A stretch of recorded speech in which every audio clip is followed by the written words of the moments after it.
So what did you miss this last week?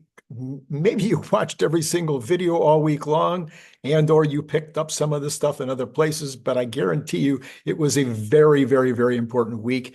And it's one that we heavily reported on everything that was taking place in a way that I think was more useful than even normally. So what I wanted to do today was try to encapsulate that.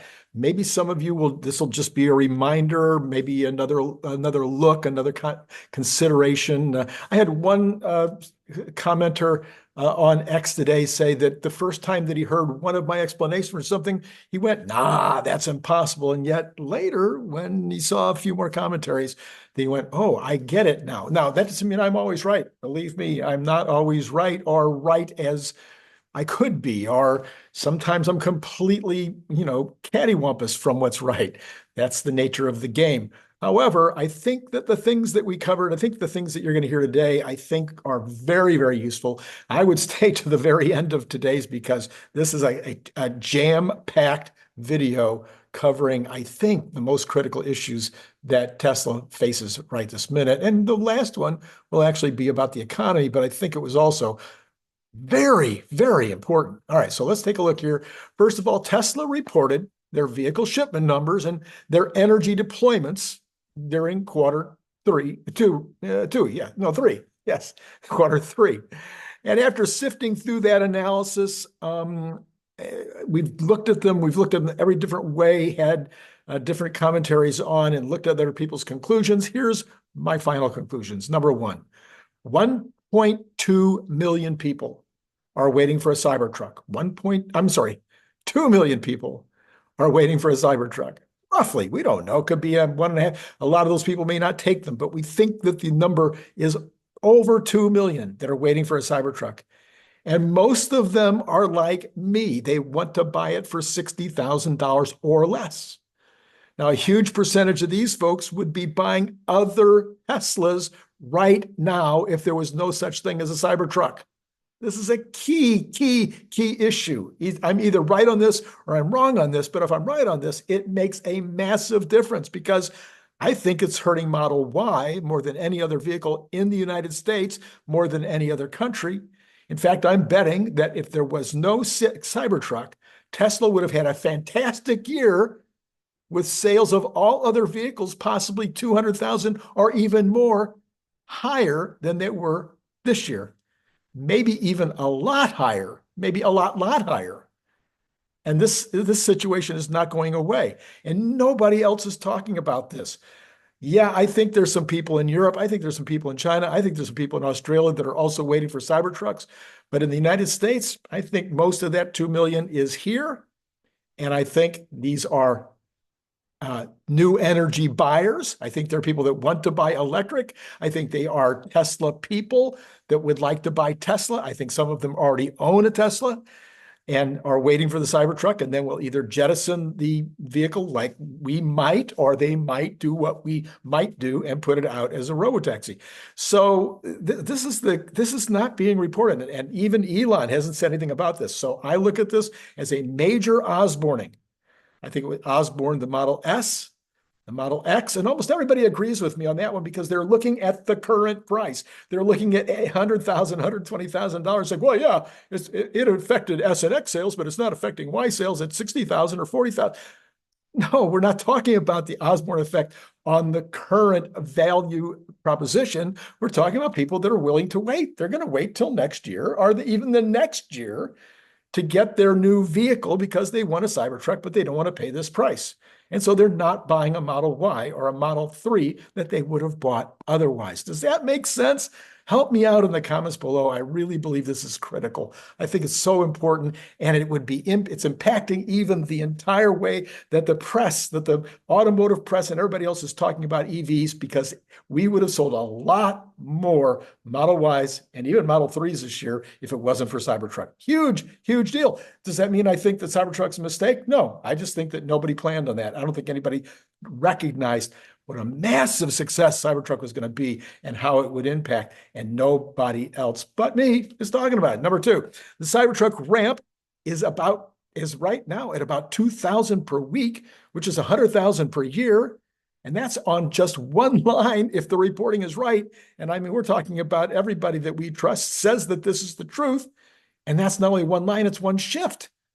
So that implies, because you could have 4 shifts in 2 lines, that implies a capacity in Texas, just in Austin, of at least 800,000 Cybertrucks. That's what the possible number is, and it might be higher than that. So I'm saying that starting 2025, we're going to be at a run rate, Tesla was planning this, of 125,000 unit run rate.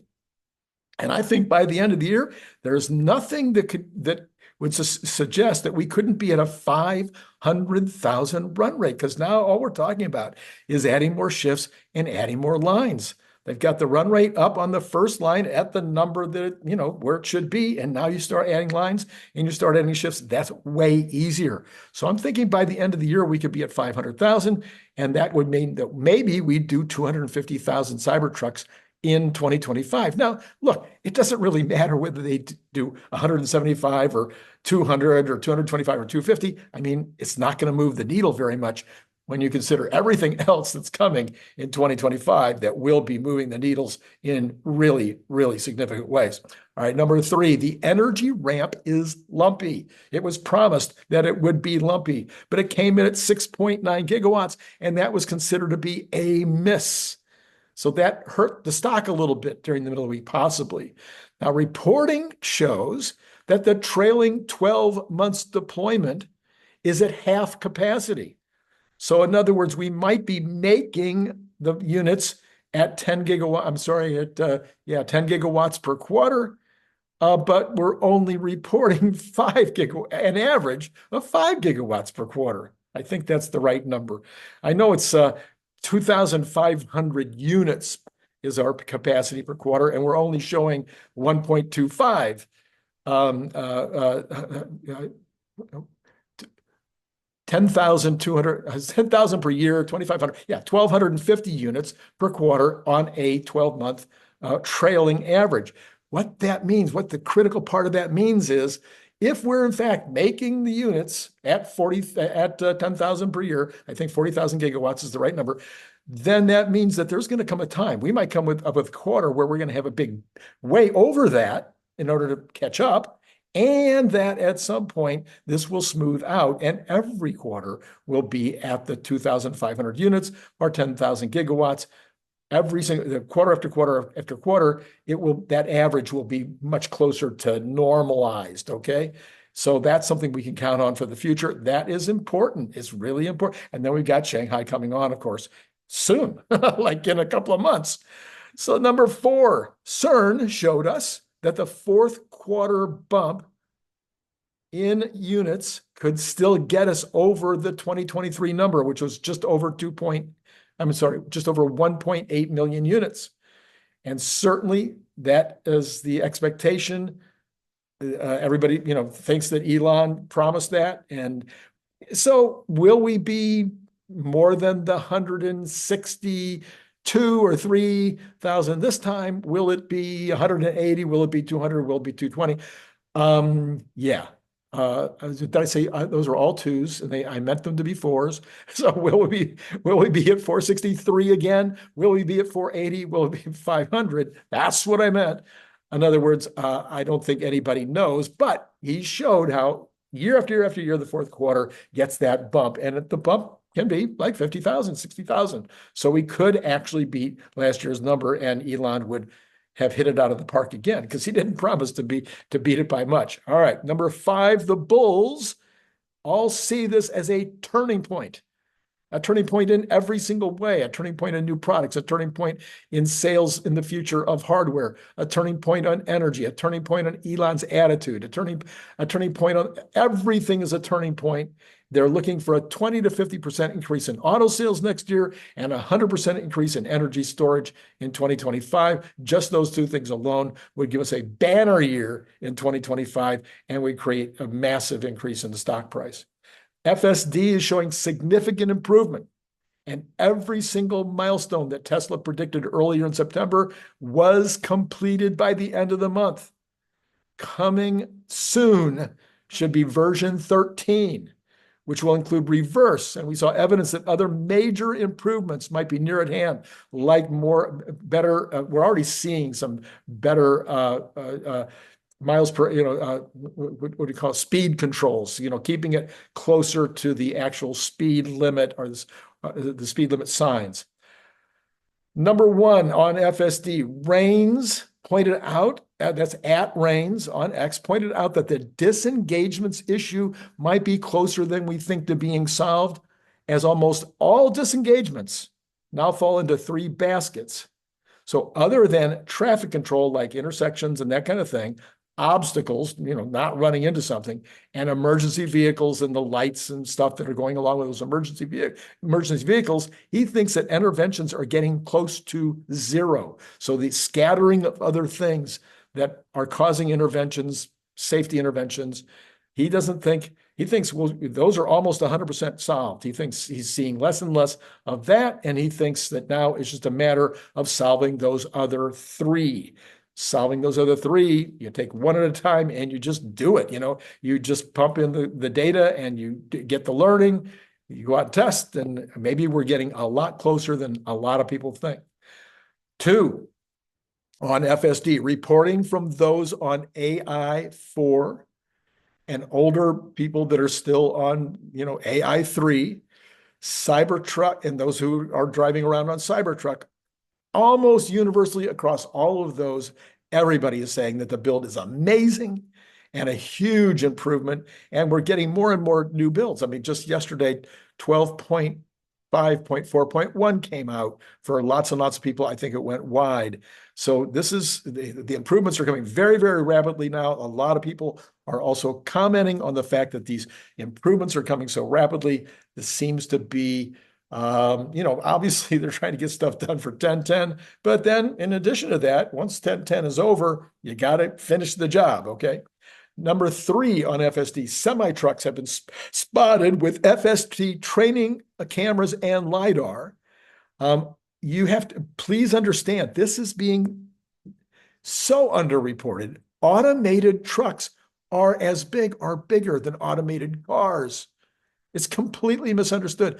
Automated trucks will change everything. I mean, it'll change the economy in a significant way. Brian Wong talks about the fact that, he thinks it's going to reduce the cost of some products and some foods and whatnot. It's going to reduce the costs like dramatically. Just the cost of getting product from a distribution center to a retail store can be 7-8% of the cost on the shelf. So when you talk about the cost of getting the feedstock, the seeds, feedstock, et cetera, the other kinds of materials that the chemicals, et cetera, whatever you need in order to grow something, you got to get that to the farmer. Okay. You've got to get the farmer now uses up energy to get then that goes from his location to someplace where it's manufactured into the final product.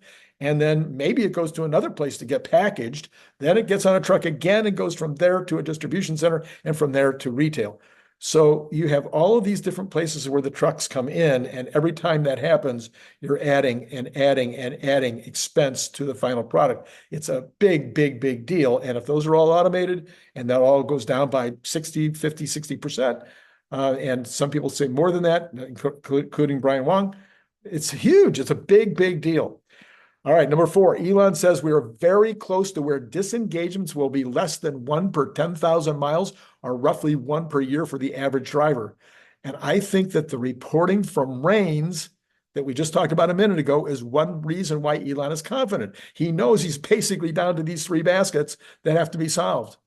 However, there's also this: critical disengagements don't all result in accidents. What looks like a critical disengagement is not always something that would result in an accident. So, for instance, when I'm driving, I probably create at least 1 critical mistake in 10,000 miles. You think? That would be 1 time per year. I almost rear end somebody because I'm not paying attention. I run a red light because the sun is in my eyes. I don't see a car that's changing lanes and that's coming over and almost going to get me. I get too close to the curb, or I'm the one that's changing lanes and I don't see somebody in my blind spot, and on and on and on. But almost every time I'm able to recover. I haven't had an accident. I can't remember the last time. Have you? When was the last time you had an accident? And yet you know you have those critical disengagements when you're driving. So every one of those critical disengagements that people are making right now as supervised drivers of their car, if they didn't make those disengagements, not all of them would have been accidents. The other car would have avoided you. The car would have figured it out. I know that I've done disengagements where the car probably wouldn't have had a problem. I think critical disengagements happen in the current iteration when the driver is uncomfortable, but in almost every case, there wouldn't have been an accident.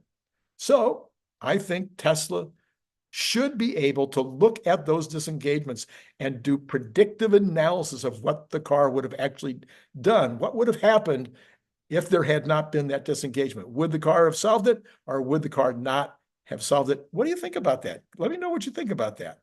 Number 5, Dan Ives was on Brighter with Herbert this morning, and he said the analysts' expectations for unsupervised rides has now closed to about 1 to 2 years. So yeah, there's still people that think it's 5 years. There's still people that think it's 10 years. But the ones that are really paying attention, is the ones he was talking about, they are now down to, a lot of them think it'll be within 12 months, and a bunch of them think 18 months, and some think it might be 2 years. But that is now kind of the range. And I think there's a lot of Tesla bulls who think it'll be a lot sooner than that. Elon, of course, thinks it'll be in 2 weeks. All in all, the conclusion I reach about FSD is that we're very, very close. All right, what about the speculation for 1010? The hopes and aspirations around 1010 are so plentiful, so many different things that people want, and they're so broad. I mean, it's just deep, broad. Lots of people have lots of ideas of what they think is going to happen on 1010. Some people are going to be disappointed because there's no way they're going to do all the things that people are thinking might happen. Well, here's my current view on what I think is the most generally expected and the things that will really be disappointing if they don't happen. So number 1, there will be at least one cyber cab vehicle shown.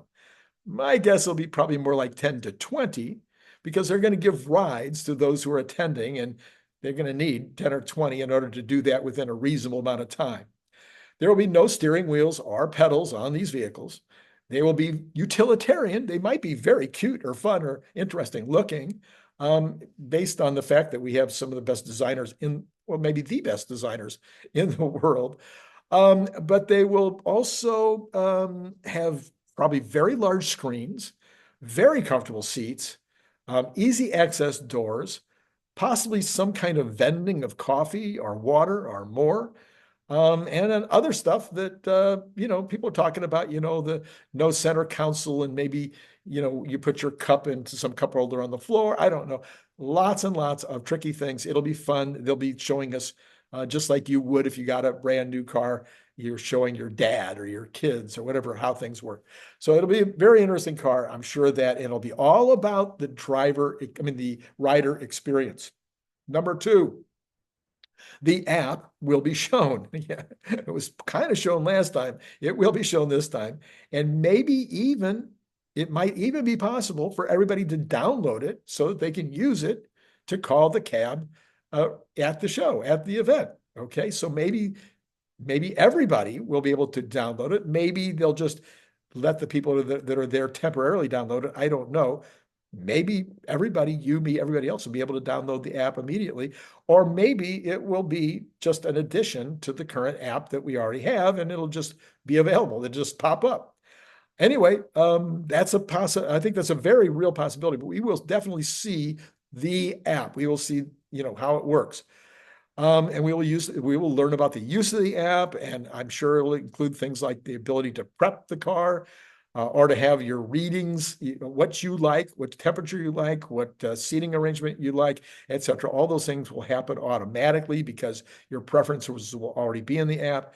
Of course, the ease of payment will be part of the presentation, etc., etc. So there'll be all kinds of stuff about the app. This will be a big part of the show. Number 3, the business proposition will be explained to some degree. Maybe it'll be in very broad strokes. Maybe it'll be in some detail. Everybody is hoping that there will be a serious model showing how owners will make money by putting their cars out into the rideshare network. I'm certainly hoping for that. Everybody I'm listening to, that's a very key thing. They will be very disappointed if there's not some kind of modeling of how you and I make money on this deal, but also how Tesla makes money on this deal. Now, some people are saying, gee, this is the actual revenue from Cybertruck rides are not going to move the needle that much, that even if Tesla takes 30%, it's not going to move the needle. Number one, that is absolutely incorrect. We're talking about trillions of miles. If it's 3 cents a mile, it's big. Number two, it's going to sell vehicles. It's going to sell lots and lots of vehicles. And number three, it's going to sell lots and lots of FSD. And so the FSD software income, in addition to the hardware income, in addition to the revenue stream from the actual rides, you've got 3 different ways, and that doesn't even count the possibility of licensing FSD to others and or partnerships with other services. All of those things are things people want to see. They want to see announcements on Thursday that there's partnerships. They want to see announcements on Thursday that somebody is going to license it. I'm not sure we're going to see any of that, but what I'm hoping for as a bare minimum, and I think everybody's hoping for as a bare minimum, is some kind of detailed analysis of what the business plan looks like. All right, number 4, clearly everyone is hoping for a date certain by which either supervised or fully automated robotaxis will be on the roads, or both. And then also where. A lot of discussion about where. I want to say 2 things about the where. Every other of these companies that have all started basically in San Francisco, but they started 1 city at a time. And that might be what Tesla decides to do. Or they might decide to start in 5 cities or 10 cities at once. But I think they might want to, somebody suggested, I think it might have also been, I think it was Dan Ives suggested, they might want to go to cities where Tesla just has lots and lots of experience. In other words, lots of data. That might be smart. And then the second part of that is people talk about the fact that, gee, if you can't get the car, you go on the app and you put it in, and it's like, well, no car is available, that's going to just destroy. Everybody's be so mad at Tesla and they can't get the car when they need it. That has just not happened to Waymo. That has not happened to Uber. That has not happened to Lyft. They have slowly rolled out. They've never had, they don't go into a city and all of a sudden they got 50,000 cars. So no, it takes time to roll things out, and people understand that. And not only that, most people that are using ride-hailing services are already going to have a Lyft app. They're already going to have a Uber app. They're going to have a Waymo app if they're in the right city. And then they'll just have one more app. So they'll have 4 apps sitting there. And if Tesla's their choice, boom, they do Tesla. Oh, nothing available? Okay, Uber. Yeah. I don't see this as being a problem. So how will it roll out? I know Elon wants it to, I know in his heart of hearts, he wants to be able to say, okay, everybody in the entire world right now at this exact moment, you now have the ability to put your car to work, and we get this in 1 second, the value proposition for all Teslas all over the world goes, doubles, triples, quadruples, whatever, in terms of the value of that vehicle. It's not going to happen that way. Okay. That is not going to happen. I could be wrong, but I don't think that's going to happen. But Tesla shares on 10/11 will move depending on the clarity about when things are going to happen. Specific clarity, like 10/11, 11/1, 12/1, 1/1. This is when things are going to start. The clarity of when the robotaxis will be able to be released, where they're going to be released, and also the believability of those statements. Are we talking Elon time, or are we talking about something that is just stuck in stone? This is what's going to happen. And that, of course, if it's supervised, that could be stuck in stone. Number 5, Elon says it will be a historic day. So he needs to have a significant historic moment. That could be related to the timing, like we just talked about. Maybe it is immediate.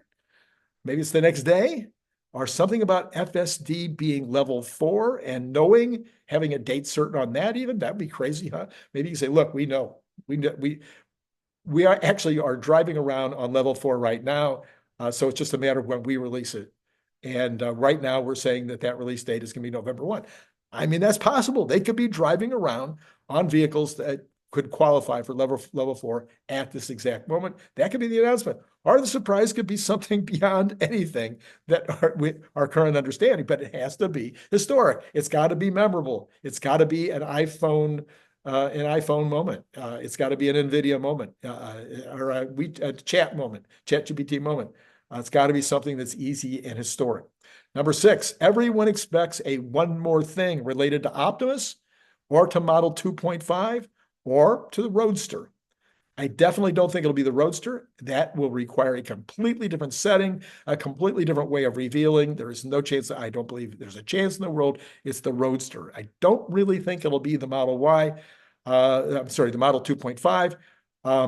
Because again, I think that will be, when that's released, I think it'll be done like they've done the last couple of kind of interim reveals. Maybe it'll be a full-on reveal, but it might be one of those ones where they get these YouTubers, that have millions of followers to review them and do it that way. I'm not sure. Maybe it'll be, I don't know, who knows, but I just don't think it'll be tomorrow or 10/10.